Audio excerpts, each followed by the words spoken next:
Hello साथियों, सभी को नमस्कार।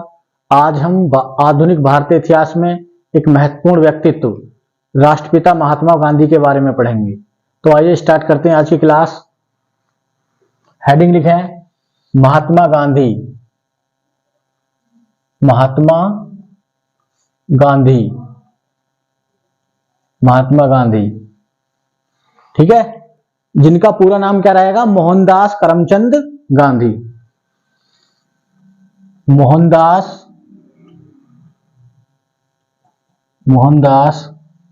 करमचंद गांधी। देखो, गांधी जी का जो नाम था वो था मोहनदास गांधी।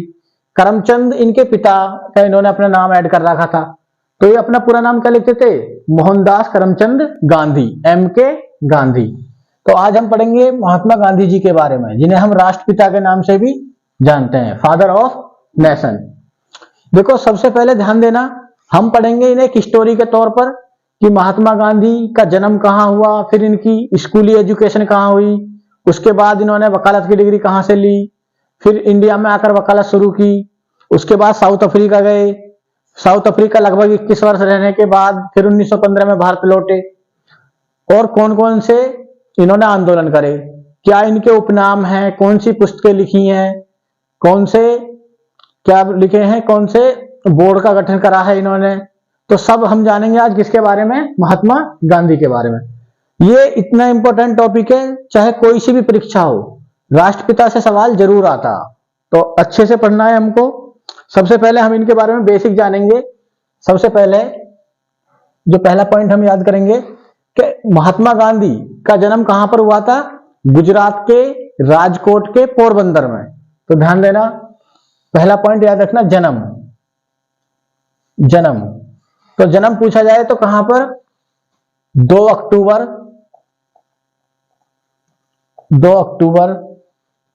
1869 को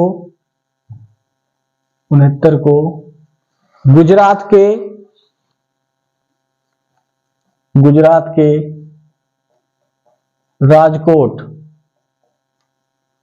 राजकोट के पोरबंदर जगह पर, पोरबंदर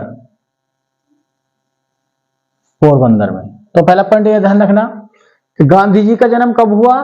2 अक्टूबर 1869 को गुजरात के राजकोट के पोरबंदर में, ठीक है। ध्यान रखना, इन्हीं की जन्म तिथि को 2 अक्टूबर को वर्ष 2007 से हम अंतरराष्ट्रीय अहिंसा दिवस के रूप में मना रहे हैं, जिसको UN महासभा ने डिक्लेयर करा था। तो यहीं पर लिख लेना कि 2 अक्टूबर को क्या मनाया जाता? 2 अक्टूबर अंतरराष्ट्रीय अहिंसा दिवस, ठीक है। तो ये अहिंसा के पुजारी थे, तो इन्हीं के लिए कब से? 2007 से UN महासभा द्वारा, ठीक है। दूसरा पॉइंट हमें ध्यान रखना, जन्म के बाद इनके पिता का नाम क्या था? पिता थे इनके करमचंद गांधी। कौन थे? करमचंद गांधी, जिनको हम काबा गांधी के नाम से भी जानते हैं। इनका एक और नाम क्या मिलता? काबा गांधी भी इनको कहते थे, काबा गांधी, ठीक। तीसरा पॉइंट, माता जी का नाम पुतली बाई, ये इनकी माता जी का नाम था। जो पत्नी थी, लगभग 13 वर्ष की उम्र में महात्मा गांधी की शादी हो गई थी। किससे? कस्तूरबा गांधी से। कस्तूरबा गांधी, ये पॉइंट याद रखना। ये किस वर्ष हुई थी? 1883 में इनसे शादी हो गई थी। इनके 4 पुत्र थे। कितने पुत्र थे? 4 गांधी जी के। ये बेसिक जानकारी हम ले रहे हैं, जिनमें मणिलाल, हरिलाल, रामदास और देवदास।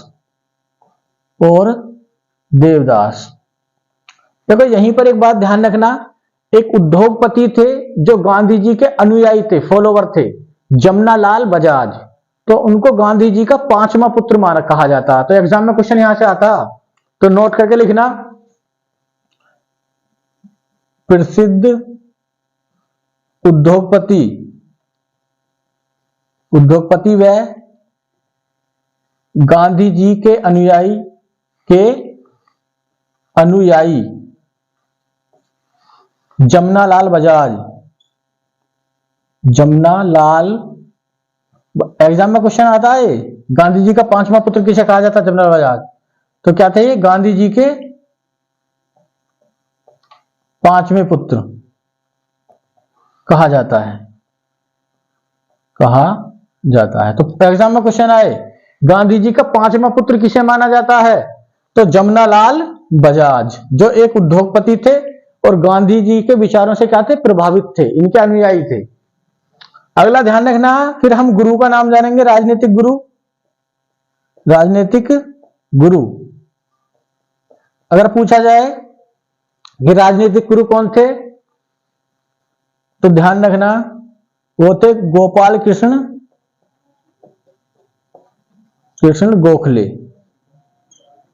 गोखले। और गोपाल कृष्ण गोखले को ही मोहम्मद अली जिन्ना का राजनीतिक गुरु माना जाता है। किसका? मोहम्मद अली जिन्ना का। तो नोट करके लिख लेना, इन्हें मोहम्मद अली जिन्ना का भी राजनीतिक गुरु माना जाता है। ठीक है, तो हमने जाना किसके बारे में? जन्म, पिता के बारे में, माता के बारे में, पत्नी, पुत्र, राजनीतिक गुरु। यहीं पर इनके एक सचिव का नाम याद रखना, सेक्रेटरी इनके निजी सचिव थे महादेव देसाई। क्या नाम था उनका? महादेव देसाई। ठीक, तो ये इनके बारे में अभी तक हमने बेसिक जाना कि गांधी जी का जन्म 2 अक्टूबर 1869 को गुजरात के राजकोट के पोरबंदर नामक जगह पर हुआ। ठीक, इनकी जन्म तिथि को हम बर्थडे को किस रूप में मनाते हैं? अंतरराष्ट्रीय अहिंसा दिवस के रूप में। पिता का नाम करमचंद गांधी, जिन्हें काबा गांधी के नाम से भी जाना जाता था। माता जी का नाम पुतलीबाई, पत्नी कस्तूरबा गांधी, पुत्र मनीलाल, हरिलाल, रामदास, देवदास। और जो जमनालाल बजाज है उद्योगपति, इनको इनका 5वां पुत्र माना जाता है। राजनीतिक गुरु कौन है? गोपाल कृष्ण गोखले। इन्हें ही मोहम्मद अली जिन्ना का भी राजनीतिक गुरु माना जाता है। सचिव महादेव देसाई। ये हमने पढ़ी इनके बारे में बेसिक डिटेल। उसके बाद ध्यान रखना, इनकी शिक्षा हुई, प्रारंभिक शिक्षा, वो कहां पर? राजकोट में हुई। उसके बाद ये 1888 ईस्वी में 1888 में वकालत की डिग्री लेने कहां पर चले गए? इंग्लैंड चले गए। तो ये पॉइंट लिखना। अगला पॉइंट, प्रारंभिक शिक्षा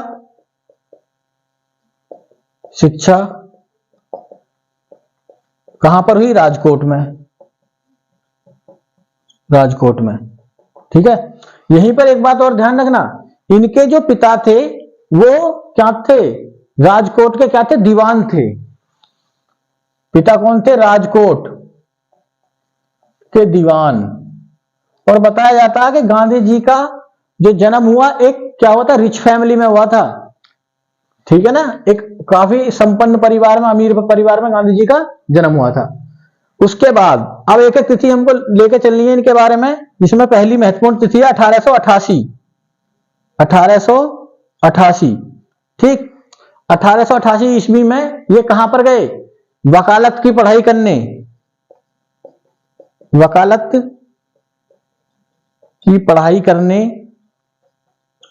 कहां गए? लंदन, यानी इंग्लैंड गए। ठीक है, और ध्यान देना कौन से कॉलेज से? दी इनर टेम्पल कॉलेज से। ठीक है, तो कहां पर? ब्रिटेन में दी इनर टेम्पल कॉलेज से इन्होंने क्या करी? वकालत की पढ़ाई करी। उसके बाद 91 में वापिस कहां पर आ गए, वापिस इंडिया आ गए। तो ध्यान रखना, भारत वापस आए, वापस आए।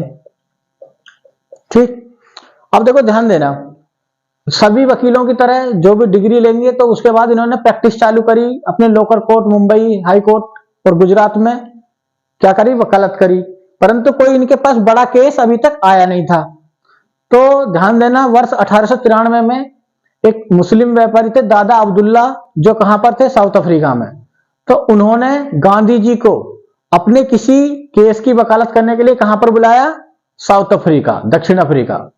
तो 1893 ईस्वी में गांधी जी कहां पर गए, साउथ अफ्रीका। तो अगली महत्वपूर्ण तिथि ध्यान रखना, 1893, 1893 ध्यान देना, दादा अब्दुल्ला, दादा अब्दुल्ला नामक व्यापारी का केस लड़ने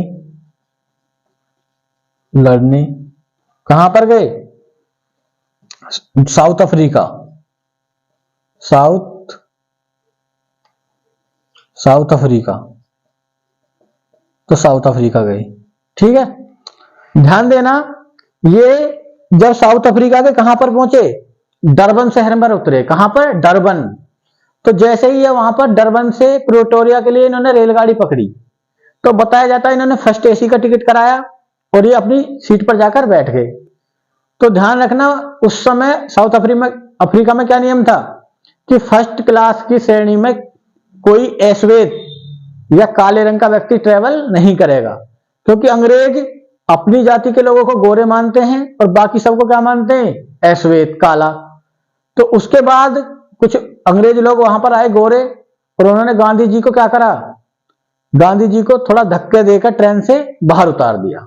तो यह घटना थी पीटर मैरिट्सबर्ग रेलवे स्टेशन की। यह पूछा जाता क्वेश्चन कि गांधी जी कहां से कहां तक की यात्रा कर रहे थे और किस रेलवे स्टेशन पर उनको उतारा गया।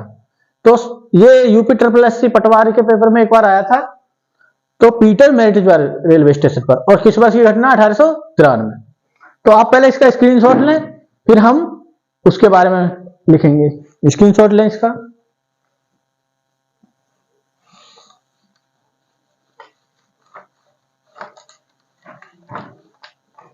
हम गांधी जी के जीवन की एक एक महत्वपूर्ण घटना के बारे में चर्चा करेंगे और संभवतः कोशिश करेंगे कि किसी भी एग्जाम में गांधी जी से सवाल आए और हमसे छूटने ना पाए। महत्वपूर्ण टॉपिक है, कोई भी पेपर गांधी जी के बगैर नहीं बनता जो इनके कैरेक्टर, इनके आंदोलनों के बारे में सवाल ना पूछे। तो इसको अच्छे से याद करना है हमको, एक एक वर्ष के हिसाब से लेकर चलना है। तो वर्ष 1893 की घटना है, कब की, 1893। तो ध्यान रखना, गांधी जी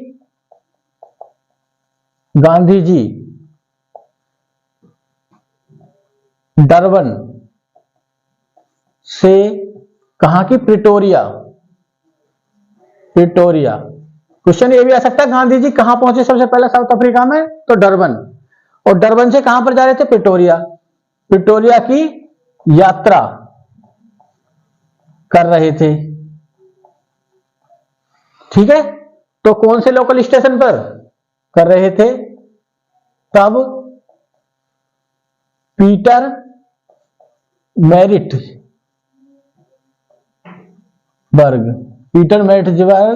रेलवे स्टेशन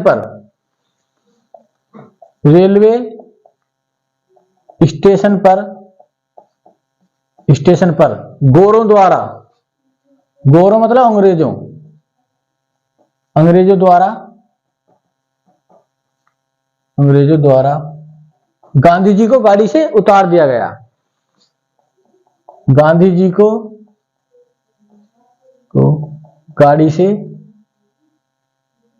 गाड़ी से उतार दिया गया। यूपी SSC में पूछा हुआ सवाल है, ध्यान देना। तो ये पूछा जाता किस रेलवे स्टेशन की घटना, पीटर मैरिट्सबर्ग की। किस वर्ष की घटना, 1893 में, जब वहां पर वो पहुंचे थे। ठीक है, और कहां के यात्रा कर रहे थे, डरबन से प्रिटोरिया। ये प्रमुख शहर है, डरबन, प्रिटोरिया, जोहान्सबर्ग, केपटाउन, ये किसके शहर है? साउथ अफ्रीका के। अगले ध्यान रखना, अब जब इनके साथ ऐसा भेदभाव हुआ साउथ अफ्रीका में, इससे पहले क्योंकि अमीर फैमिली में पढ़े, इन्होंने कभी ऐसा भेदभाव देखा नहीं, तो ध्यान रखना इन्होंने अगले ही वर्ष एक क्या बनाई? संस्था बनाई। तो ध्यान रखना 1894 की घटना। 1894 में गांधी जी ने क्या काम करी? नटाल कांग्रेस की स्थापना की। नटाल कांग्रेस, नटाल वहां की एक जगह का नाम है। नटाल कांग्रेस की स्थापना, ठीक, स्थापना की। और ध्यान देना, इसके अध्यक्ष जो थे, जो अध्यक्ष बनाए वो दादा अब्दुल्ला बनाए, दादा अब्दुल्ला। और सचिव स्वयं कौन बने? महात्मा गांधी। तो ये पॉइंट भी आप ध्यान रखना, पूछा जा सकता है। नटाल कांग्रेस के अध्यक्ष और सचिव, सचिव गांधी जी, गांधी जी। देखो बिल्कुल आराम से पढ़ेंगे हम, एक एक पॉइंट को क्लियर करते पढ़ेंगे जिससे सवाल छूटे नहीं। तो नटाल कांग्रेस की स्थापना 1894 में गांधी जी ने कहां पर की? साउथ अफ्रीका में। इसका उद्देश्य क्या था नटाल कांग्रेस का? तो दक्षिण अफ्रीका में भारतीयों के साथ हो रहे भेदभाव को क्या करना? भेदभाव को समाप्त करना। तो ये नटाल कांग्रेस का क्या था? प्रमुख उद्देश्य था। पूछा जाता नटाल कांग्रेस का प्रमुख उद्देश्य क्या था? भारतीयों के साथ जो साउथ अफ्रीका में भेदभाव हो रहा उसको कम करना। उसके बाद इनके जीवन से संबंधित एक घटना याद रखनी है। 1904 में महात्मा गांधी जी ने साउथ अफ्रीका में ही एक पत्रिका इंडियन ओपिनियन का प्रकाशन करा। तो ध्यान देना, दक्षिण अफ्रीका में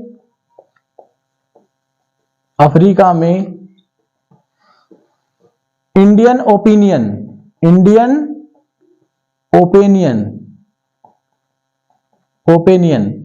मतलब भारतीयों का नजरिया, देखने का नजरिया नामक पत्रिका का प्रकाशन करा। प्रकाशन कौन सी भाषा में? गुजराती में, ठीक है, गुजराती में। तो ये पॉइंट ध्यान रखना 1904 में। उसके बाद ध्यान रखना 1906 की घटना होती है कि एक जनजाति थी अफ्रीका में, जुलू। तो जुलू जनजाति अंग्रेजों के विरुद्ध क्या कर देती है? विद्रोह कर देती है। तो उस विद्रोह को दबाने में गांधी जी किसकी मदद करते हैं? अंग्रेजों की। तो अंग्रेज उनसे प्रसन्न होकर गांधी जी को जुलू पदक और बोअर पदक प्रदान करते हैं। तो ध्यान रखना 1906 की घटना याद रखनी है। 1906 में क्या हुआ था? जुलू विद्रोह लिखना। जुलू जनजाति के विद्रोह को दबाने में गांधी जी ने अंग्रेजों का साथ दिया।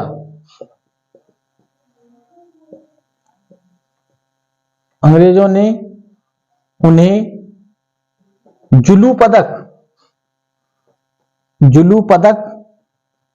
व बोअर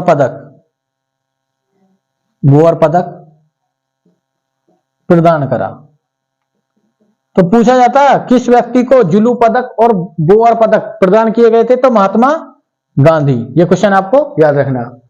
फिर एक क्वेश्चन आता है कि गांधी जी ने सबसे पहले सत्याग्रह का प्रयोग कहां पर किया? तो सबसे पहले साउथ अफ्रीका में किया 1906 में। सत्याग्रह का मतलब होता है सत्य के लिए आग्रह करना, ठीक है ना। इसमें सामने वाले को किसी भी तरह से कोई हानि नहीं पहुंचाई जाती है, केवल अपने ऊपर ही क्या करके, अपने ऊपर कष्ट लेकर सामने वाले का हृदय परिवर्तन कराया जाता है। तो यह कहलाता है सत्य परिवर्तन, सत्य के लिए आग्रह करना, ठीक है। तो पूछा जाता है 1906 की घटना है ये भी। गांधी जी ने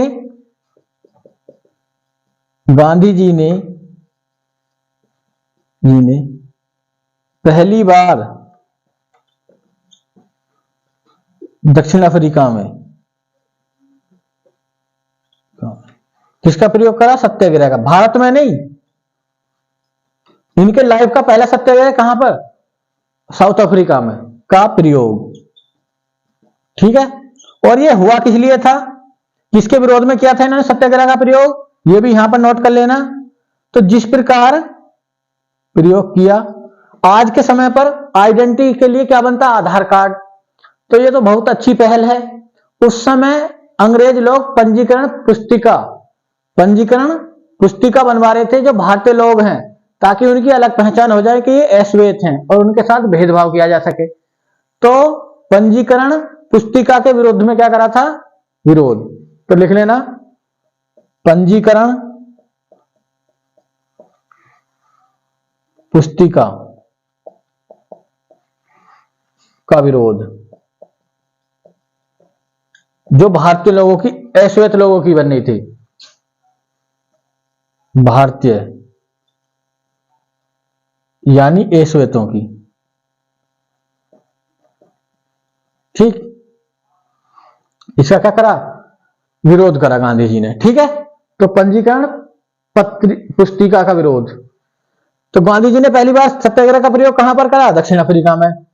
फिर घटना आएगी कि गांधी जी अपने जीवन में पहली बार जेल कब गए? तो ये भी ध्यान रखना, 1908 में, अगर पूछा जाए, साउथ अफ्रीका में ही।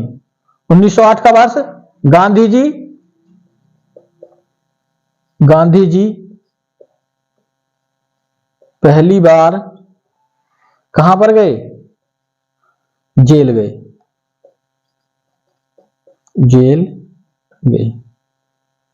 तो ये पॉइंट आपको याद रखना है। ठीक है, देखो, भारत के लोग अफ्रीका में गए थे, तीन तरह के लोग वहां पर रहते थे। एक मुस्लिम व्यापारी अफ्रीका में रहते थे, भारतीय मुस्लिम व्यापारी। दूसरे जो कॉन्ट्रैक्ट पर किसान गन्ने की खेती करने के लिए वहां पर गए थे। और कुछ लोग ऐसे थे जिनका कॉन्ट्रैक्ट पर गए सपोज 20 साल के लिए, और 20 साल पूरे हो गए, तो उसके बाद वो अपने वतन वापस ही नहीं आ पाए, तो वो वहीं पर रह गए। तो उनको बोला गया गैर अनुबंधित मजदूर। तो फिर उनके ऊपर 1913 में ब्रिटिश सरकार ने क्या लगा दिया? पोल टैक्स लगा दिया। एक टैक्स लगा दिया कि अगर कोई व्यक्ति ऐसा जिसका कॉन्ट्रैक्ट समाप्त हो गया यहां पर रहेगा तो उस पर क्या लगाया जाएगा? Poll tax. और दूसरी बात ध्यान देना, जो भारतीय विवाह कहां पर हुए थे? साउथ अफ्रीका में। अगर वो ईसाई परंपरा से नहीं हुए हैं तो उनको भी क्या कर दिया उन्होंने? अवैध घोषित कर दिया। ठीक, तो लिखना 1900, पहले 12 की घटना लिखना।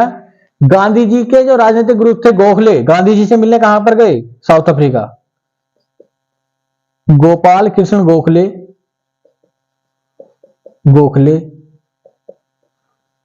गांधी जी से मिलने कहां पर गए? गांधी जी से मिलने दक्षिण अफ्रीका गए। तो ये पॉइंट आपको याद रखना। 1913 में क्या कर दिया? गैर अनुबंधित मतलब जिनका कॉन्ट्रैक्ट खत्म हो गया था, मजदूरों पर क्या लगा दिया? पोल टैक्स लगाया। Poll tax. ठीक है, शादी वाले को हम नहीं लिख रहे हैं, उनको ऐसे ही याद रख लेना आप। उसके बाद गांधी जी ने साउथ अफ्रीका में कौन सी पत्रिका चलाई थी? तो पत्रिका का नाम इंडियन ओपिनियन। और बताया जाता है कि गांधी जी ने वहां पर 2 प्रमुख आश्रमों की स्थापना की, फार्म हाउस खोले। तो उसका नाम ध्यान रखना, पहला जो फार्म था अफ्रीका में, पहला फीनिक्स फॉर्म। और ये कहां पर स्थापित करा? डरबन में। 1904 में। ठीक, पूछे जाते हैं गांधी जी ने फिनिक्स फॉर्म की स्थापना कहां पर की थी? डरबन में। देखो, गांधी जी द्वारा टोल्स्टॉय आश्रम, साबरमती आश्रम, सेवाग्राम आश्रम, भीतरवाह आश्रम, अनासक्ता आश्रम, बहुत सारे आश्रम खोले जाएंगे। हालांकि हम उनको एक साथ लिखवाएंगे, परंतु अभी तक हम पढ़ रहे हैं गांधी जी के साउथ अफ्रीका में, क्योंकि गांधी जी ने अपनी आत्मकथा माई एक्सपेरिमेंट विथ ट्रुथ में क्या कहा है कि गांधी पैदा तो कहां पर हुआ है, भारत में, परंतु उसको गांधी बनाया किसने, साउथ अफ्रीका ने। ठीक है, तो दूसरा आश्रम कौन सा है, टोल्स्टॉय आश्रम, और ये कहां पर, जोहान्सबर्ग, ये भी साउथ अफ्रीका का एक शहर है, जोहान्सबर्ग, 1910। ठीक, तो ये दोनों आश्रम उन्होंने कहां पर खोले, साउथ अफ्रीका में। तो इसमें हमने क्या जाना, गांधी जी के जीवन की कुछ महत्वपूर्ण घटनाएं, कि जब वो डरबन से कहां पर जा रहे थे, प्रिटोरिया, तो उनको एक पीटर मेरिट्सबर्ग रेलवे स्टेशन पर धक्का देकर उतार दिया गया भेदभाव के कारण।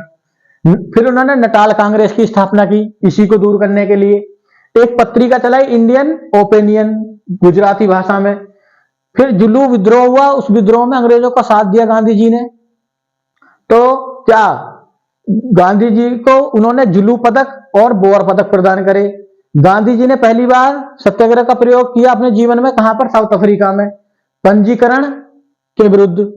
ठीक है ना, जो पंजीकरण सर्टिफिकेट था। 1908 में गांधी जी पहली बार जेल गए, ये भी पूछा जा सकता फैक्ट। गोखले मिलने कब गए, 1912 में। मजदूरों पर टैक्स लगाया, पोल टैक्स, 1913। और दो आश्रम ये 1904 और 1910 के, इनको ध्यान रखना, इसको नोट करें। फिर हम गांधी जी के बारे में पढ़ेंगे कि 1914 में गांधी जी CF एंड्रूज, जिनको दीन बंधु के नाम से जाना जाता है, गांधी जी ने उनको क्या कहा था, दीन बंधु, वो उनके अंग्रेज मित्र थे। तो 1914 में दीन बंधु गांधी जी को लेने कहां पर जाते हैं, साउथ अफ्रीका, किसके कहने पर, गोपाल कृष्ण गोखले के कहने पर। तो ध्यान रखना, इसको नोट करें पहले आगे कहानी के लिए।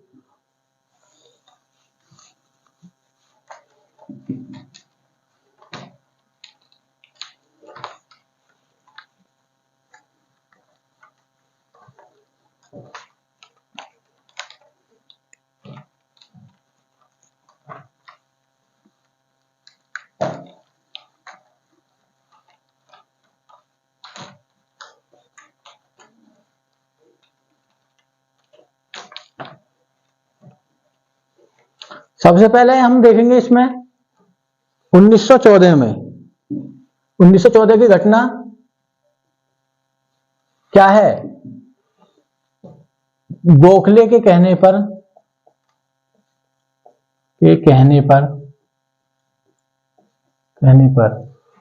CF एंड्रूज पर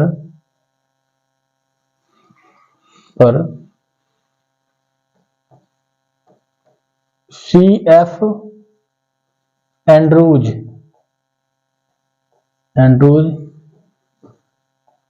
गांधी जी को भारत लाने हेतु दक्षिण अफ्रीका गए। तो ये पॉइंट आपको ध्यान रखना, पहला पॉइंट। ठीक है, कहां पर गए, साउथ अफ्रीका। तो यहीं पर एक फैक्ट ध्यान रखना, इसी में CF एंड्रूज गांधी जी के अंग्रेज मित्र थे।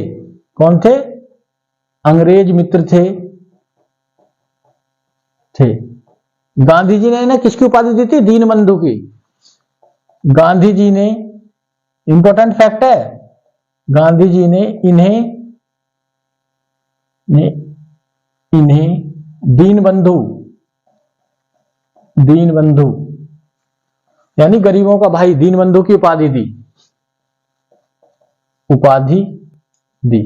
तो पूछा जा सकता है दीन बंधु किसे कहा जाता है, CF एंड्रूज को, और देश बंधु कहा जाता है चित्तरंजन दास को, यह भी ध्यान रखना। उसके बाद अगली महत्वपूर्ण तिथि है 9 जनवरी 1915, बहुत इंपॉर्टेंट है। 9 जनवरी 1915 गांधी जी लगभग 21 वर्ष बाद, साउथ अफ्रीका रहने के बाद भारत लौटे। तो ध्यान रखना, गांधी जी साउथ अफ्रीका से वापस आए। ध्यान देना, 9 जनवरी को ही हम गांधी जी के सम्मान में राष्ट्रीय प्रवासी दिवस मनाते हैं। क्या मनाते हैं, राष्ट्रीय प्रवासी दिवस। तो ध्यान देना, 9 जनवरी एक दिवस याद करना, राष्ट्रीय प्रवासी दिवस पूछा जाए कब मनाया जाता है, तो 9 जनवरी को, क्योंकि गांधी जी कहां से, साउथ अफ्रीका से वापस आए थे। ध्यान देना, जब ये भारत आए तो गोपाल कृष्ण गोखले ने इन्हें क्या कहा कि आप राजनीति में आने से पहले 1-2 साल भारत का क्या करें, भ्रमण करें, भारत को जानें, तब जाकर राजनीति में प्रवेश करें। इसीलिए उन्हें ही गांधी जी का क्या कहा जाता है, राजनीतिक गुरु, जो मैंने सबसे स्टार्टिंग में आपको लिखवा दिया था, गोपाल कृष्ण गोखले। तो ध्यान देना, भारत भ्रमण के दौरान सबसे पहले गांधी जी को मौका मिला बिहार के चंपारण में, बिहार के चंपारण में, जहां पर जो किसान थे वो 3 कठिया पद्धति का क्या कर रहे थे, विरोध कर रहे थे। तो पहला सत्याग्रह गांधी जी का रहेगा चंपारण सत्याग्रह। ठीक है, तो ध्यान देना। अब हम यहीं पर एक बार नोट कर लेंगे, गांधी जी द्वारा चलाए गए प्रमुख सत्याग्रह एवं आंदोलन। देखो, अभी हम केवल इनके बारे में थोड़ा थोड़ा जानेंगे, आंदोलनों को एक एक करके डिटेल से पढ़ाया जाएगा। तो केवल हम नाम लिखेंगे, क्रम से आ जाते हैं ये। तो पहला लिखना चंपारण सत्याग्रह, और ये कहां पर, बिहार। चंपारण जगह कहां पर है, बिहार। इसका कारण क्या था, 3 कठिया पद्धति, और ये किससे रिलेटेड था, नील की खेती से। इतना हम जानेंगे, ठीक है, इसके बारे में। और गांधी जी ने पहली बार सत्याग्रह का प्रयोग, गांधी जी ने पहली बार सत्याग्रह का प्रयोग कहां पर, भारत में। कहां पर करा, चंपारण बिहार में। 3 कठिया पद्धति क्या थी कि 3/20, यानी जो 20 भाग जमीन है उसके सबसे उपजाऊ 3 भाग पर किसकी खेती करनी अनिवार्य है, नील की। तो इसका विरोध कर रहे थे बिहार के किसान। तो राजकुमार शुक्ल ने किसको, गांधी जी को आमंत्रित कहा चंपारण आने के लिए। तो गांधी जी का पहला सत्याग्रह भारत में कौन सा था, चंपारण। तो केवल इतना पढ़ना, हम डिटेल से एक एक आंदोलन को जानेंगे, फिलहाल में इतना लिखना है इसके बारे में। दूसरा जो गांधी जी का सफल आंदोलन रहेगा वो रहेगा अहमदाबाद मिल मजदूर आंदोलन। ठीक है, और इसकी डेट रहेगी 1918। जो तीसरा रहेगा खेड़ा आंदोलन, ये भी कहां पर, 1918। ये क्रम से आ जाते हैं मिलाने को। चौथा याद रखना रोलेक्ट एक्ट के विरुद्ध सत्याग्रह। ये किस वर्ष था, 1919, ये याद रखना। अभी हम केवल इनके नाम याद करेंगे, फिर एक एक को हम डिटेल से पढ़ेंगे। तो पहला चंपारण, फिर अहमदाबाद मिल मजदूर आंदोलन, खेड़ा आंदोलन 1918, रोलेक्ट एक्ट का विरोध सत्याग्रह 1919, फिर 5 में असहयोग आंदोलन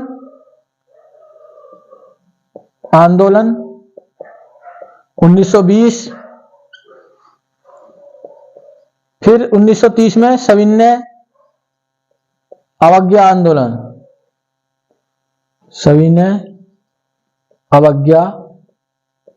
आंदोलन। ठीक, 1930। फिर गांधी जी द्वारा एक पवनार सत्याग्रह, पवनार आंदोलन, या इसी को दिल्ली चलो आंदोलन बोला जाएगा। दिल्ली चलो आंदोलन। अगर क्वेश्चन पूछा जाए दिल्ली चलो का नारा किसने दिया, सुभाष चंद्र बोस। और दिल्ली चलो आंदोलन किसने चलाया, महात्मा गांधी, 1940। ठीक, और 8वां ध्यान रखना भारत छोड़ो आंदोलन, क्विट इंडिया मूवमेंट, भारत छोड़ो आंदोलन 1942। भारतीय स्वतंत्रता संग्राम की अंतिम लड़ाई जिसको कहा जाता, भारत छोड़ो आंदोलन। तो ये गांधी जी द्वारा चलाए गए क्या है, प्रमुख आंदोलन हैं जिनके बारे में हम डिटेल से पढ़ेंगे बाद में एक एक करके। अभी हम उनका केवल नाम याद करेंगे और उनको क्रम से जान लेंगे। चंपारण सत्याग्रह 1917 पहली बार सत्याग्रह का प्रयोग। अहमदाबाद मिल मजदूर आंदोलन 1918, खेड़ा आंदोलन 1918, रोल एक्ट के विरुद्ध सत्याग्रह 1919। इसको ध्यान रखना है, क्रम से पूछे जाते हैं। असहयोग आंदोलन 1920, सविनय अवज्ञा आंदोलन 1930, पवनार आंदोलन या दिल्ली चलो आंदोलन 1940, भारत छोड़ो आंदोलन 1942। ठीक है, ये सभी को इतना क्लियर है, इनको अच्छे से याद करना। अब जो अगला पॉइंट हम जानेंगे गांधी जी के बारे में। अब क्योंकि हम कहां पर थे, अभी 1917-18 में थे, तो हमने आंदोलन क्योंकि एक साथ सबके नाम लिख दिए ताकि क्रम हमको याद रहे। उसके बाद हम जानेंगे इनके जीवन की एक घटना, 1921 की घटना, जो घटनाओं पर हम चल रहे थे। तो 1921 में गांधी जी ने, ध्यान देना, अपने वस्त्रों का, जो कोट पैंट पहनते थे वकालत के सर से, उनका त्याग कर दिया। पूछा जा सकता है कहां पर, मदुरै में। तब ये मदुरै से चेन्नई की यात्रा कर रहे थे रेलगाड़ी में। तो गांधी जी द्वारा वस्त्र त्याग, ठीक है, तो गांधी जी द्वारा क्या कर दिया गया, वस्त्र त्याग करा गया। कहां पर, मदुरै, ये तमिलनाडु में जगह है मदुरै, तमिलनाडु। ठीक, कहां की यात्रा कर रहे थे वो, मदुरै से चेन्नई की यात्रा। ठीक है, उस समय इन्होंने क्या कर दिया था, वस्त्र त्याग। ध्यान देना, अब गांधी जी लगभग 21 साल बाद आए थे, तो ऐसा नहीं कि इस बीच में आए नहीं। तो अगर क्वेश्चन पूछा जाए कि गांधी जी ने कांग्रेस के किस अधिवेशन में सबसे पहले भाग लिया, तो वो भाग लिया 1901 के कलकत्ता अधिवेशन में। क्योंकि गांधी जी के एक मित्र हैं दीनसा वाचा, वो उस समय कांग्रेस के अध्यक्ष थे, तो उन्होंने गांधी जी को वहां पर आमंत्रित करा। और दूसरा क्वेश्चन बनता है कि गांधी जी द्वारा कांग्रेस के अधिवेशन की अध्यक्षता किस वर्ष की गई, तो 1924 में बेलगांव अधिवेशन में। ठीक है ना, दोनों अलग क्वेश्चन है। पहली बार भाग लिया कलकत्ता अधिवेशन में, तो ये घटना याद रखना। एक पहले 1924 की रखेंगे, ये इंपॉर्टेंट है, याद है। गांधी जी द्वारा बेलगांव कांग्रेस अधिवेशन की अध्यक्षता की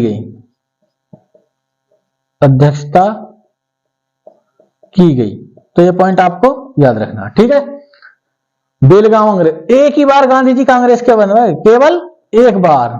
अगर पूछा जाए ना गांधी जी ने कांग्रेस की अध्यक्षता कितनी बार की, तो केवल 1 टाइम। ठीक, यहीं पर नोट करके लिख लेना, गांधी जी ने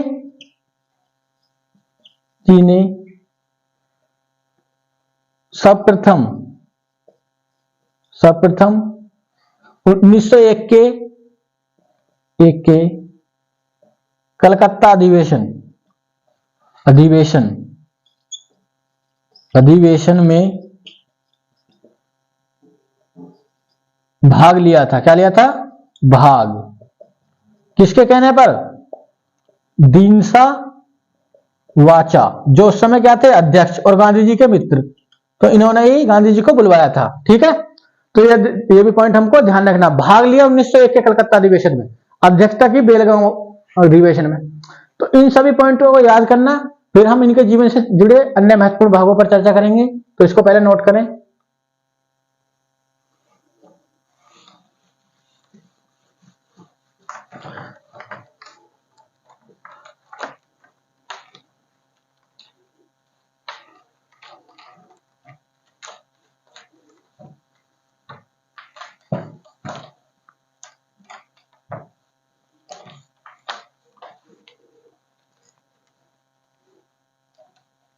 देखो ध्यान देना, उसके बाद हम पढ़ेंगे कि गांधी जी कहां पर गए।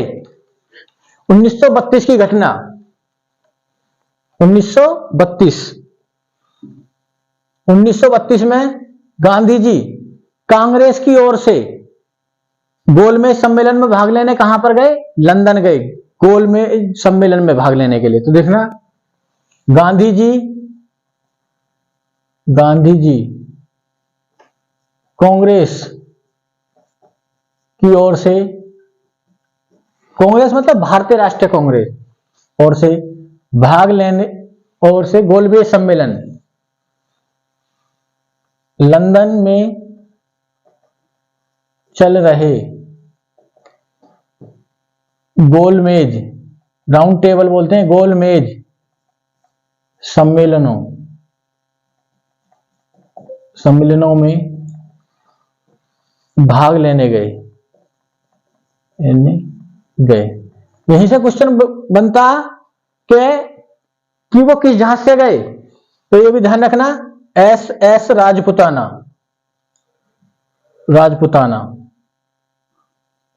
एस राजपुताना जहाज से। और अपने मित्र मारियन लास्टर के कहने पर किंग्सले हॉल में ठहरे, तो ये पॉइंट ध्यान रखना, मारियल लास्टर के कहने पर किंग्सले, ये पूछा जाता, किंग्सले हॉल में ठहरे, ठीक है, ये पॉइंट याद रखना। कौन से हॉल में ठहरे? किंग्सले हॉल में।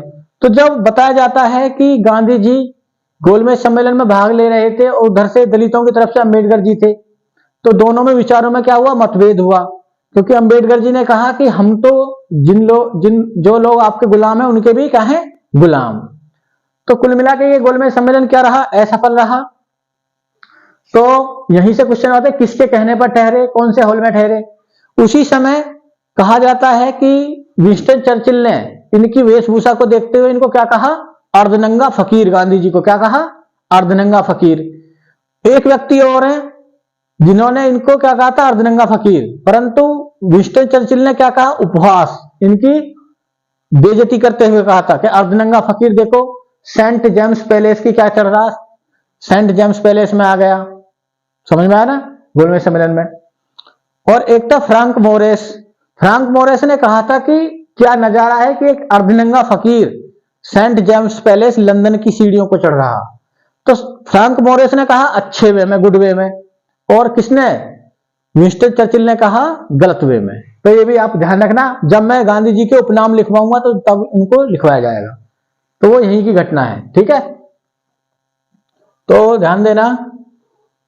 अगला 1934 गांधी जी ने कांग्रेस को छोड़ दिया। गांधी जी ने कांग्रेस से इस्तीफा दे दिया, ठीक है। फिर 1932 की ही एक घटना है, सॉरी 1934 वाली पहले लगी, कोई बात नहीं। 1932 की घटना पूना पैक्ट, इसको थोड़ा आगे पीछे कर लेना। पूना पैक्ट, इसके बीच गांधी व डॉक्टर अंबेडकर, पूना पैक्ट हुआ। कहां पर? यरवदा जेल में, पुणे की यरवदा जेल में।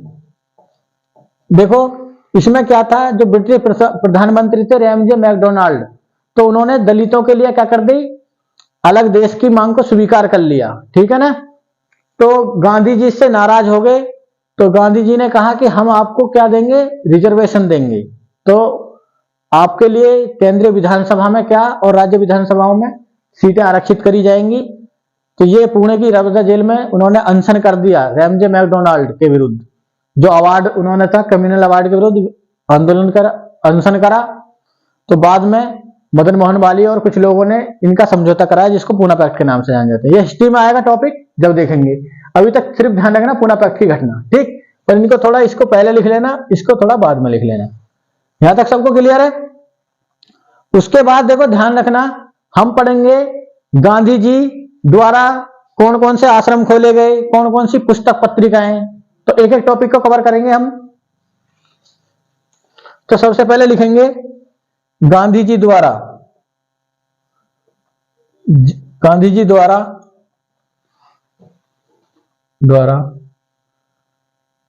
प्रकाशित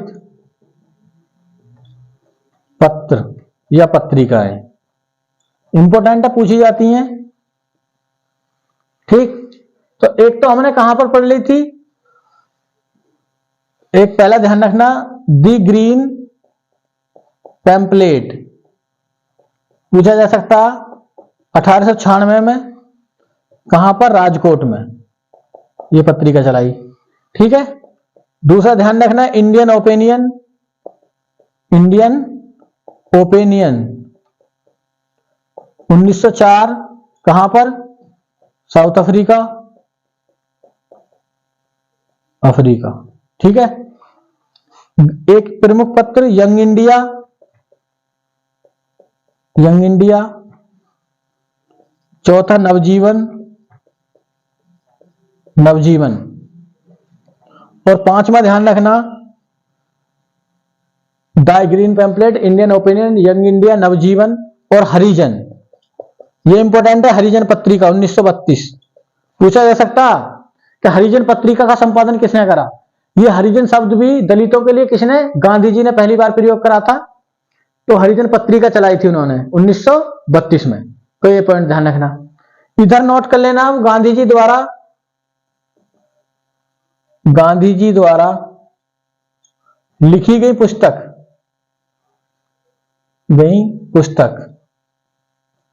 लिखी गई पुस्तक। तो इनमें सबसे पहले आप ध्यान रखना, पहली पुस्तक जो पूछी जाती है इनकी आत्मकथा, एक्सपेरिमेंट, माई एक्सपेरिमेंट,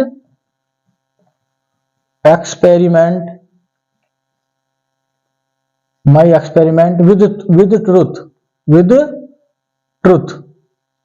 ठीक है ना, यानी सत्य के साथ मेरे प्रयोग, सत्य के साथ मेरे प्रयोग। तो ये पॉइंट आपको ध्यान रखना। और ये कौन सी भाषा में लिखी थी? गुजराती में। पूछा जाता गांधी जी ने अपनी आत्मकथा किस भाषा में लिखी थी? गुजराती में। और इनके सचिव महादेव देसाई ने उसका क्या करा था? अंग्रेजी में अनुवाद। तो नोट करके लिखना, सचिव महादेव देसाई ने इसका अंग्रेजी में अनुवाद करा, अंग्रेजी में अनुवाद, अंग्रेजी में अनुवाद किया। तो ये पॉइंट आपको याद रखना। ठीक। जो दूसरी पुस्तक है इसको ध्यान रखना, माई एक्सपेरिमेंट विथ ट्रूथ, किसकी आत्मकथा? महात्मा गांधी की। दूसरी पुस्तक ध्यान रखना, हिंद स्वराज, बहुत इंपॉर्टेंट है, हिंद स्वराज। ध्यान देना, जब गांधी जी लंदन से, इंग्लैंड से साउथ अफ्रीका की यात्रा कर रहे थे तब ये पुस्तक लिखी थी। तो पूछा जाता कब लिखी थी? लंदन यानी इंग्लैंड से साउथ अफ्रीका, अफ्रीका की यात्रा के समय। तो ये पॉइंट भी आपको याद रखना। हिंद स्वराज पुस्तक में गांधी जी ने ब्रिटिश संसद को बांझ एवं वेश्या कहा है। साथ ही साथ उन्होंने इसी पुस्तक में मशीनीकरण व औद्योगिकरण का क्या करा है? विरोध करा है, क्योंकि वो खादी को महत्व देते थे, स्वराज को, स्वशासन को। तो ध्यान देना, मशीनीकरण। ठीक है। उनका मानना था कि मशीनों से अगर काम कराओगे तो लोगों को रोजगार कैसे मिलेगा, रोजगार का संकट पैदा जाएगा। मशीनीकरण व औद्योगिकरण का विरोध किया है। पूछा जाता किस पुस्तक में किया? इसी पुस्तक में। ठीक है। दूसरा ध्यान रखना, ब्रिटिश संसद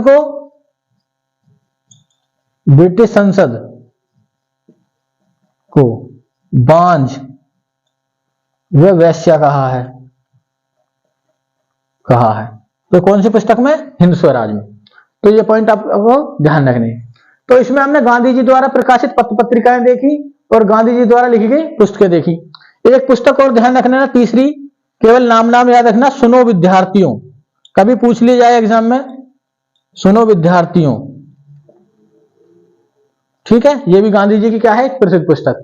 तो तीन पुस्तक मैंने पढ़ी, माई एक्सपेरिमेंट विद ट्रूथ जो इनकी आत्मकथा है। क्या है? ये गांधी जी की आत्मकथा है, ध्यान रखना। इन्होंने लिखी है गुजराती भाषा में। इसका अंग्रेजी में अनुवाद किसने करा? इनके सचिव महादेव देसाई ने। हिंद स्वराज पुस्तक लिखी है और सुनो विद्यार्थी पुस्तक। तो इसको पहले नोट करें, फिर हम पढ़ेंगे गांधी जी द्वारा जो अन्य कार्य किए गए उनके बारे में पढ़ेंगे। तो नोट करें पहले इनके बारे में।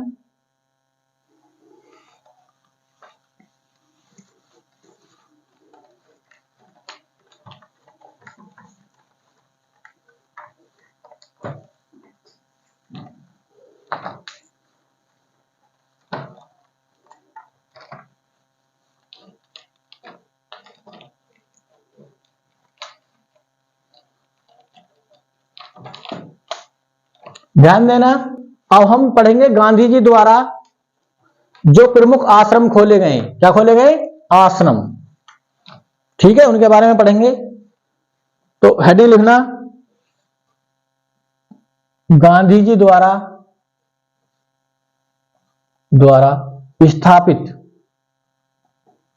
स्थापित प्रमुख आश्रम। कौन कौन से आश्रम खोले? यहां से क्वेश्चन आता है एग्जाम में, जरूर आता है। पहला आश्रम हम देखेंगे जो 2 साउथ अफ्रीका में थे, फिनिक्स फार्म। ये कहां पर था? डरबन में, डरबन साउथ अफ्रीका, ये ध्यान रखना, यानी दक्षिण अफ्रीका में था ये।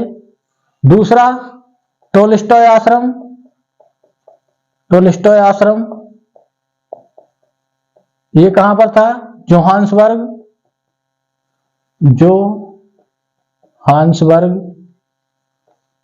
ये भी कहां पर? साउथ अफ्रीका, दक्षिण अफ्रीका। ठीक, दक्षिण अफ्रीका में था। तीसरा याद रखना, जब वो भारत वापस आए 1915 में, तो 1917 में उन्होंने साबरमती, अहमदाबाद में साबरमती आश्रम की स्थापना की। तो ध्यान रखना, साबरमती आश्रम। इसी को बाद में सत्याग्रह आश्रम कहा गया, सत्याग्रह आश्रम। और इसी का एक नाम हरिजन आश्रम, इसको हरिजन आश्रम भी नाम दिया गांधी जी ने। ठीक है, ये कहां पर खोला गया? तो ये खोला गया अहमदाबाद, गुजरात में। ठीक, तो ये याद रखना। एक आश्रम इन्होंने भीतर हवा आश्रम, ये कहां पर? तो 1917 में। ये किस वर्ष था? देखो इनके वर्ष भी अगर याद कर सको तो 1904, 1910, 1917, और ये भी 1917, ये बिहार में था। अगर याद रख पाओ तो कोई इतना जरूरी भी नहीं है वर्ष। गांधी जी ने एक आश्रम अनासक्ति आश्रम, कहां पर? उत्तराखंड में। ठीक है, एक आश्रम वर्धा आश्रम, सेवाग्राम आश्रम। क्या नाम है उसका? सेवाग्राम आश्रम। ये कहां पर? वर्धा, महाराष्ट्र। ठीक है, तो ये आपको याद रखना। ठीक, तो फिनिक्स फार्म, टोल्स्टॉय आश्रम, साबरमती आश्रम, भीतर हवा आश्रम, अनासक्ति आश्रम, सेवाग्राम आश्रम, ये गांधी जी द्वारा स्थापित किया गया क्या है? प्रमुख आश्रम, जो हमको याद रखने। अब ध्यान देना, संस्था या लीग कौन सी बनाई गांधी जी ने? ठीक है, तो पहले ध्यान रखना, अखिल भारतीय खादी बोर्ड 1921 का गठन किसने करा? महात्मा गांधी ने। दूसरा अखिल भारतीय चरखा संघ 1925। ठीक, 1925। और सबसे ज्यादा इंपोर्टेंट जो एग्जाम में सबसे ज्यादा बार पूछी गई है, अखिल भारतीय अस्पृश्यता निषेध लीग। अखिल भारतीय, ये बहुत इंपॉर्टेंट है। भारतीय अस्पृश्यता, अनटचेबिलिटी, अस्पृश्यता निषेध लीग। ठीक, 1932, बहुत ज्यादा इंपॉर्टेंट है। इसी लीग का नाम बाद में हरिजन सेवक संघ कर दिया गया। क्या कर दिया गया? हरिजन सेवक संघ। इसका उद्देश्य क्या था कि जो दलित हैं उनके लिए मंदिरों में प्रवेश, कुएं से पानी भरने की अनुमति, रास्ते की साफ सफाई, तो ये सब क्या था, इसका उद्देश्य था। तो इसके बारे में लिखना। बाद में इसका नाम, इसी का एक नाम है हरिजन सेवक संघ। तो ये पूछा जाता है हरिजन सेवक संघ, तो कंफ्यूज होते हैं क्या, डॉक्टर अंबेडकर को लगा देते हैं ऑप्शन में। तो ध्यान रखना, हरिजन पत्रिका और हरिजन सेवक संघ, ये किसके द्वारा, गांधी जी द्वारा। इसका उद्देश्य क्या है, दलितों के लिए, दलितों के लिए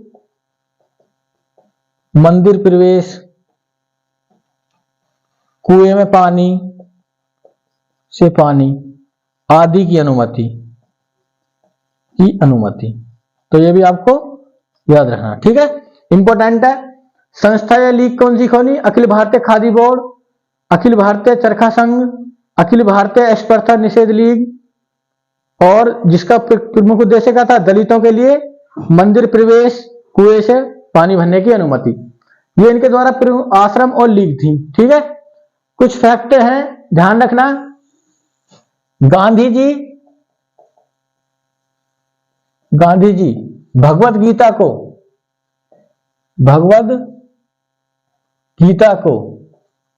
क्या कहते थे, माता। ये क्वेश्चन डायरेक्ट पूछा जाता, क्या कह के संबोधित करते थे, माता।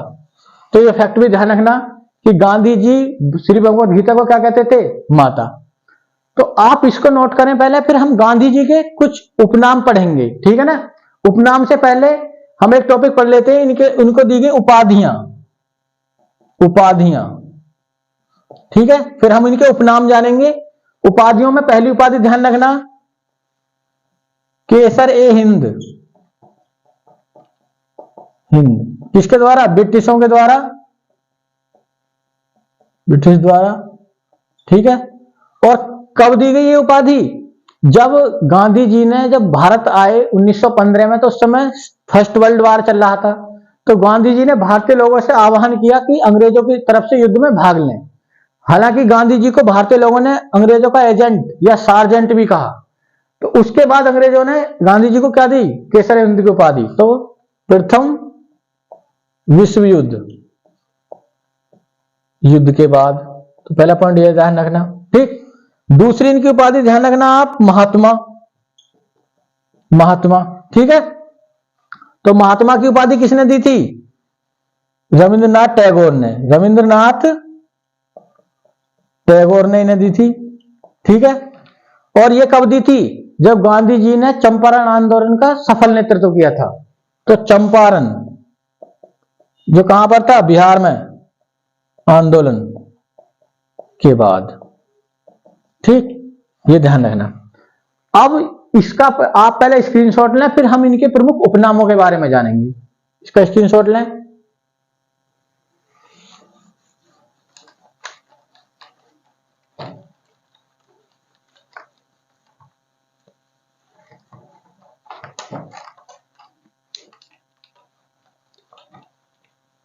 उपनाम इनके बहुत ज्यादा इंपॉर्टेंट है, सबको ध्यान रखना है किसने इनको क्या उपाधि दी थी और क्या उपनाम दिया था, ये पॉइंट ध्यान रखना। तो सबसे पहले लिखना गांधी जी के प्रमुख उपनाम, गांधी जी के निकनेम, गांधी जी के प्रमुख उपनाम, ठीक है, इंपॉर्टेंट है, यहां से सवाल पूछा जाता, ठीक है। सबसे पहले ध्यान रखना, गांधी जी को आधुनिक भारत का अज्ञात शत्रु, ये केबीसी में अमिताभ बच्चन ने एक बार सवाल पूछा था, ध्यान देना, इंपॉर्टेंट है परीक्षा की दृष्टि से भी। तो किसने कहा था, डॉक्टर राजेंद्र प्रसाद ने, डॉक्टर राजेंद्र प्रसाद, ये पॉइंट ध्यान रखना। दूसरा ध्यान रखना, इनको भिखारियों का राजा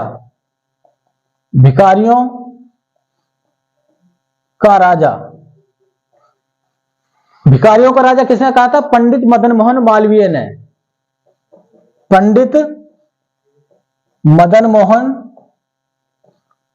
मालवीय ने, ठीक है, ये राजेंद्र प्रसाद ने। इनको भारतीय राजनीति का शिशु कहा। भारतीय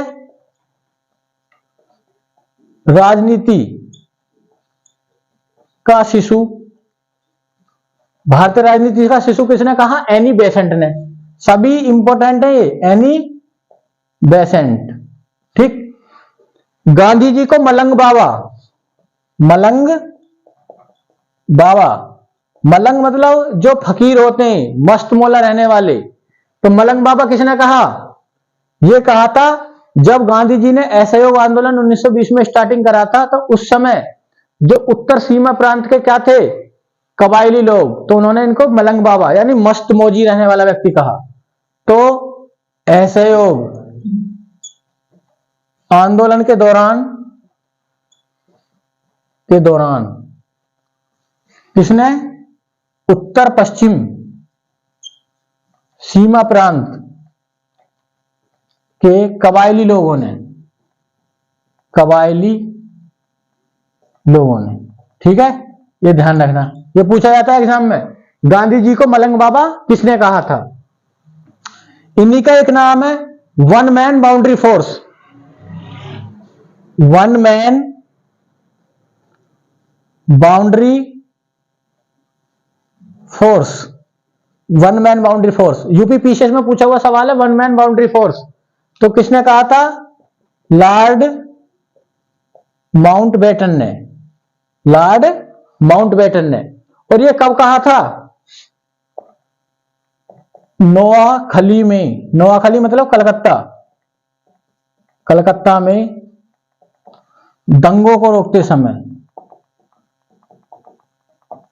समय।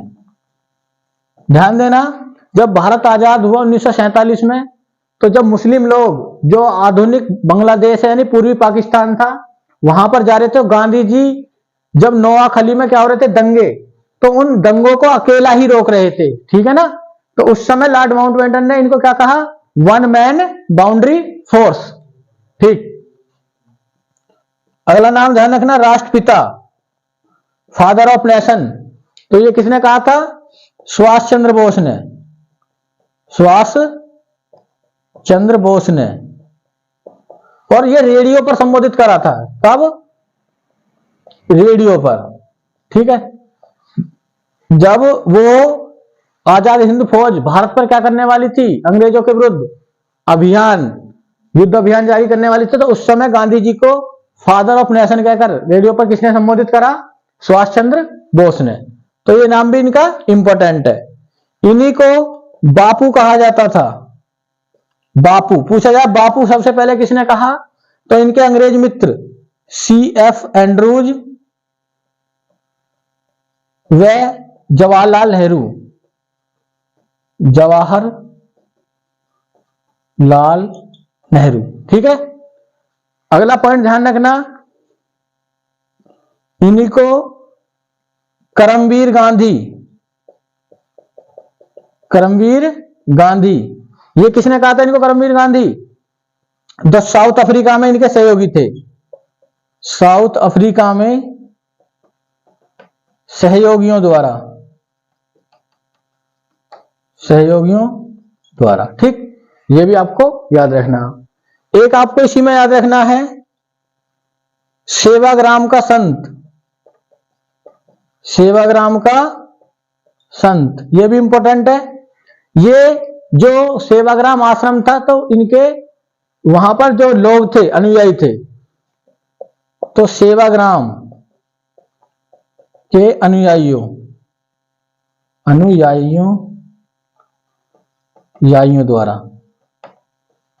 द्वारा, ठीक है। इनका एक नाम कुली बैरिस्टर, क्या कहा गया है इन्हें? कुली बैरिस्टर, कुली बैरिस्टर इनको किसने कहा? साउथ अफ्रीका में एक अंग्रेज मजिस्ट्रेट ने। तो ध्यान देना, साउथ अफ्रीका में एक अंग्रेज मजिस्ट्रेट द्वारा, ठीक है। क्या कहा गया है इनको? कुली बैरिस्टर। तो हमने अभी तक इनके कौन कौन से नाम जाने? आधुनिक भारत का अज्ञात शत्रु किसने कहा? डॉक्टर राजेंद्र प्रसाद ने। भिखारियों का राजा पंडित मदन मोहन मालवीय। भारतीय राजनीति का शिशु एनी बेसेंट। मलंग बाबा उत्तर पश्चिमी सीमा प्रांत के कबायली लोगों ने। One man boundary force Lord Mountbatten ने। ये यूपी पीसीएस में पूछा हुआ सवाल है। राष्ट्रपिता सुभाष चंद्र बोस ने रेडियो पर कहा था। कहां से? रंगून से। बापू सीएफ एंड्रूज व जवाहरलाल नेहरू। करमवीर गांधी साउथ अफ्रीका में सहयोगियों द्वारा। सेवाग्राम का संत सेवाग्राम के अनुयायियों द्वारा। कुली बैरिस्टर साउथ अफ्रीका में एक अंग्रेज मजिस्ट्रेट के द्वारा। इसके अतिरिक्त मैंने महात्मा पहले ही बता दिया और केसर हिंद की उपाधि। ध्यान देना, एक गवर्नर जनरल थे लॉर्ड लिनलिथगो, वो गांधी जी की मांगों का क्या कहते थे? राजनीतिक फिरौती। तो इस क्वेश्चन को नोट करना, नोट करके लिखना। नोट करके पहला पॉइंट, लॉर्ड लिनलिथगो, यह भी सवाल पूछा हुआ है। लॉर्ड लिनलिथगो गांधी जी की मांगों को राजनीतिक फिरौती कहते थे। रैंसम, जैसे फिरौती मांगते हैं, राजनीतिक फिरौती कहते थे।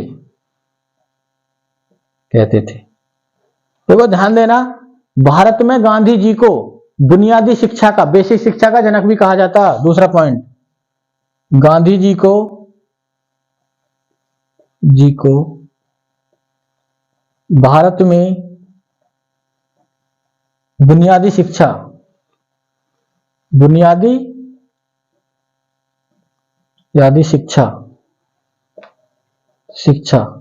का जनक कहा जाता है। ठीक है। देखो गांधी जी व्यवसायिक शिक्षा के समर्थक थे कि पढ़ाई के साथ साथ क्या करते रहे आप, कुछ टेक्निकल काम भी, कुछ जो तुम्हें रोजगार दे, ऐसा कोई ना कोई अपना व्यवसाय करते रहे। तो व्यवसायिक शिक्षा के समर्थक कौन थे? गांधी जी। किसने इनकी मांगों को राजनीतिक फिरौती कहा? Lord Linlithgow. पूछा हुआ सवाल है ये भी एग्जाम में, तो इसको भी आप अच्छे से याद करना। इतना समझ में आया सभी को?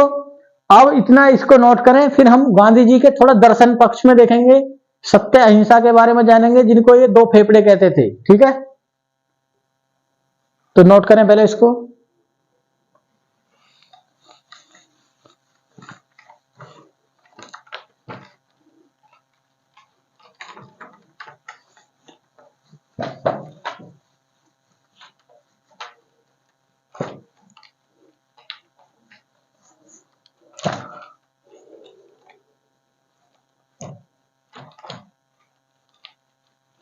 ध्यान देना इसी में, गांधी जी के प्रमुख सिद्धांत, गांधी जी के प्रमुख सिद्धांत। ठीक है, तो दो सिद्धांत हैं इनके प्रमुख, सत्य व अहिंसा। याद रख लेना, सत्य अहिंसा, हिंसा न करो, सत्य बोलो हमेशा। और ये इनको दो फेफड़े, गांधी जी के दो फेफड़े कहा जाता है इनको। गांधी जी के क्या कहा जाता है? दो फेफड़े। तो ये भी क्वेश्चन पूछा जा सकता है एग्जाम में। दूसरा पॉइंट याद रखना, देखो ध्यान रखना, एक बार सवाल आया था एग्जाम में कि गांधी जी के प्रिय भजन रघुपति राघव राजा राम के रचयिता कौन थे और उसके मूल संस्करण को किसने गाया था? तो दो सवाल हैं। तो गांधी जी के प्रमुख भजन, गांधी जी के प्रमुख भजन, यहां से एग्जाम में सवाल आता है गांधी जी के प्रमुख भजन। तो ध्यान देना, गांधी जी के प्रमुख भजनों में रघुपति राघव राजा राम। ठीक है, तो रघुपति राजा राम के रचयिता कौन है? रचयिता हैं श्री लक्ष्मण आचार्य। श्री लक्ष्मण आचार्य, श्री लक्ष्मण आचार्य, ये नाम ध्यान रखना। और इसको मूल संस्करण को गाया किसने है? गायक। तो गायक है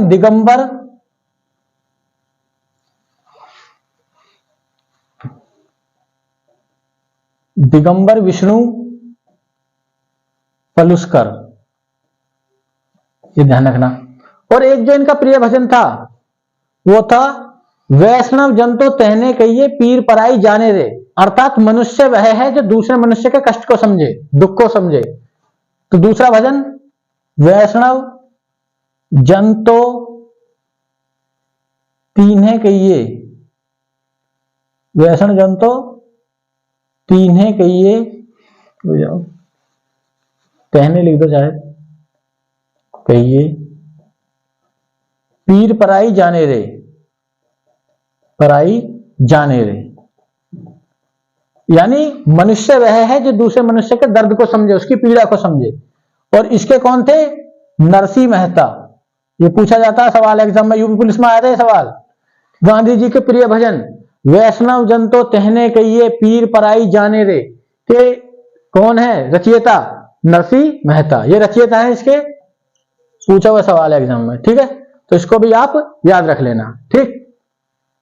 देखो राजनीतिक पक्ष में देखेंगे गांधी जी का, एक हेडिंग लिखना, राजनीतिक पक्ष। राजनीतिक पक्ष, तो राजनीतिक पक्ष में गांधी जी क्या करते हैं? बिना राज्य, तो नो राज्य और नो पुलिस, ठीक है ना। पुलिस व राज्य, राज्य नहीं हो, अकॉर्डिंग टू गांधी जी। तो नो पुलिस और नो राज्य, नो स्टेट, स्टेट, ठीक है। ये इनकी एक कल्पना है गांधी जी की कि लोग इतने अच्छे हो जाएंगे, उनका हृदय परिवर्तन हो जाएगा कि वो कोई ना तो चोरी करेगा ना अपराधी करेगा। तो उनमें क्या आ जाएगी? आत्म स्वशासन की भावना, आत्म स्वशासन, ठीक है ना। तो सभी लोग अच्छे हो जाएंगे, ऐसे उसको गांधी जी बोलते हैं राम राज्य। क्या बोलते हैं? राम राज्य। तो राम राज्य की स्थापना हो जाएगी, स्थापना यानी यूटोपिया, ठीक है ना, राम राज्य की स्थापना। तो गांधी जी ऐसे राजनीतिक पक्ष में ऐसा विचार देते हैं कि ना तो पुलिस की आवश्यकता होनी चाहिए और ना ही इसकी, स्टेट की। दूसरा, गांधी जी फांसी के क्या है? विरोधी हैं, ठीक है ना, फांसी के विरोधी हैं, यानी वो फांसी का समर्थन नहीं करते। वो कहते हैं कि दंड का सुधारात्मक रवैया अपनाओ, कि प्रत्येक मनुष्य के अंदर क्या है? दिल है, अंतरात्मा है, उसकी कंसाइंस है जो पवित्र है, ठीक है ना। परिस्थिति ने उसको अपराधी बनाया, उसको सुधारने का मौका दो। तो दंड के सुधारात्मक पक्ष के समर्थक हैं, समर्थक।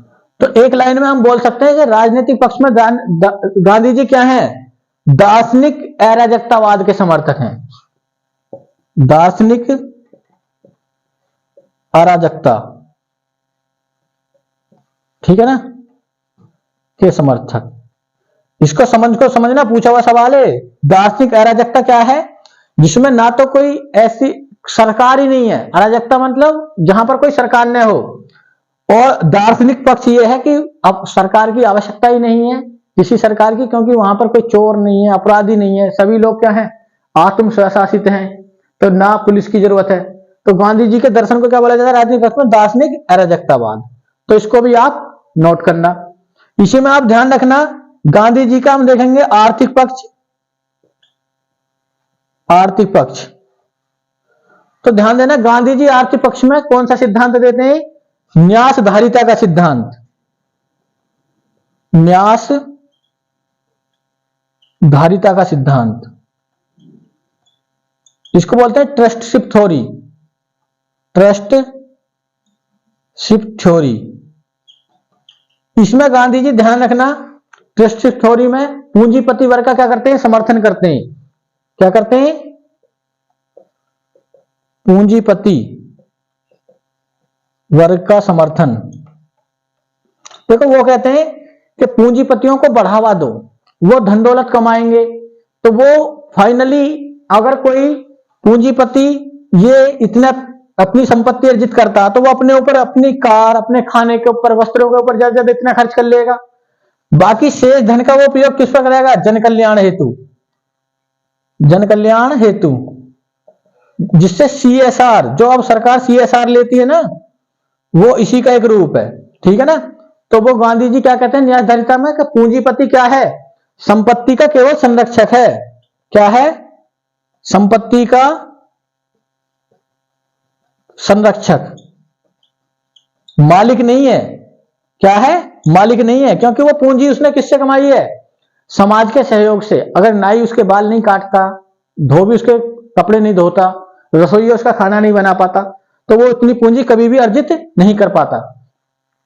तो ध्यान देना, फिर वही ट्रस्टी वो जो दान देती है सरकार को, जाता 2%, बड़ी कंपनियों का 2% कुल लाभ का सीएसआर, वो इसी से है, गांधी जी के न्यायधारिता के सिद्धांत से। इतना आपको समझ में आया? इसको नोट डाउन करें पहले, फिर हम गांधी जी के बारे में अन्य फैक्ट जानेंगे।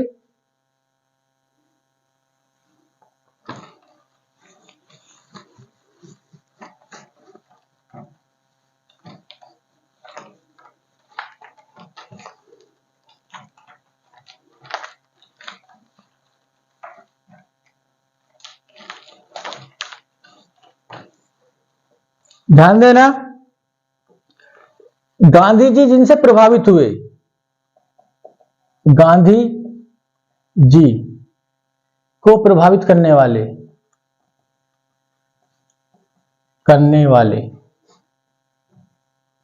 कारक, ठीक है, एक पॉइंट ये जानेंगे। इससे पहले हम गांधी जी के सामाजिक पक्ष पर ध्यान देते हैं, थोड़ा सा जो अंबेडकर से इनका विवाद है। सामाजिक पक्ष, सामाजिक पक्ष क्या है? तो ध्यान रखना, गांधी जी जो वर्ण व्यवस्था थी 4 वर्णों की, उसके क्या है? समर्थक हैं। वर्ण व्यवस्था के समर्थक हैं गांधी जी। तो ये पॉइंट ध्यान रखना।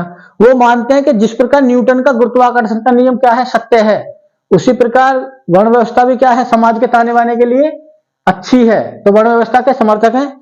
वो ये कहते हैं कि अगर कोई नाई का बेटा, ठीक है ना, अच्छा पढ़ लिखने का उसको अधिकार है, परंतु वो काम क्या करे? गांधी जी के अनुसार वो नाई का ही काम करे। जबकि अंबेडकर किसको? उसकी एजुकेशन, उसके वर्ण को महत्व नहीं देते। वो वर्ण व्यवस्था और जाति व्यवस्था के क्या है? आलोचक हैं, ठीक है। तो सामाजिक पक्ष में गांधी जी वर्ण व्यवस्था के क्या है? समर्थक। तो गांधी, अब नोट करेंगे हम गांधी जी पर, ठीक है ना, एक पॉइंट गांधी जी पर किसका? जॉन रस्किन की पुस्तक अनटू द लास्ट का काफी प्रभाव पड़ा, ठीक है। और इन्होंने इस पुस्तक का अंग्रेजी में अनुवाद करा। इन्होंने इस पुस्तक का किसके नाम से? सर्वोदय के नाम से अनुवाद करा। तो ये पॉइंट भी आपको याद रखना, ठीक है। अगला जो फैक्ट आपको गांधी जी के बारे में याद रखना, गांधी जी पर टोल्स्टॉय, जो इनका मित्र थे अफ्रीका में, टोल्स्टॉय अफ्रीका में मित्र थे, का भी प्रभाव पड़ा।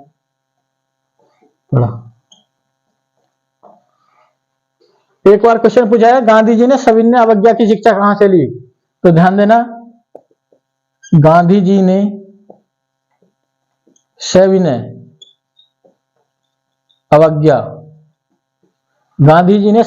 की शिक्षा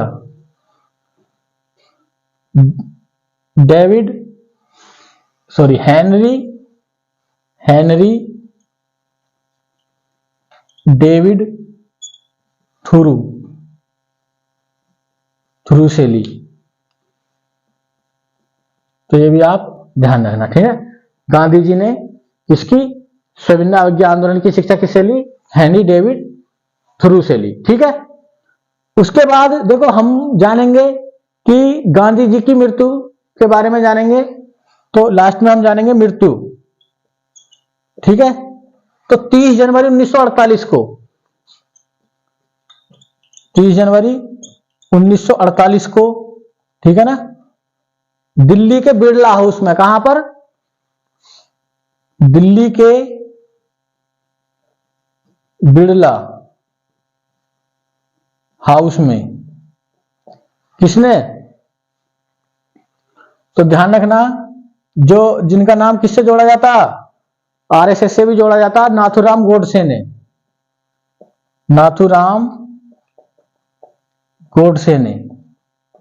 ठीक है, 3 गोली मारकर, कितनी, 3 गोली मारकर गांधी जी की क्या कर दी, हत्या, हत्या कर दी, कर दी। ठीक है, ये पॉइंट ध्यान रखना, गांधी जी की हत्या कर दी दिल्ली के। 30 जनवरी को हम क्या मनाते हैं, इनकी पुण्यतिथि को शहीद दिवस के रूप में। तो 3 जनवरी को क्या मनाया जाता, शहीद दिवस, शहीद दिवस के रूप में मनाया जाता है। ठीक है, तो आज की क्लास में हमने किसके बारे में जाना था, राष्ट्रपिता महात्मा गांधी से संबंधित फैक्टों के बारे में जाना, उनकी पुस्तक, उनके कुछ कुछ विचार, उनके द्वारा स्थापित आश्रम। अभी हमने आंदोलनों पर डिटेल से चर्चा नहीं करी है, अब हम एक एक आंदोलनों पर डिटेल से चर्चा करेंगे और फिर गांधी जी से आने वाला कोई भी सवाल आपसे मिस नहीं होगा।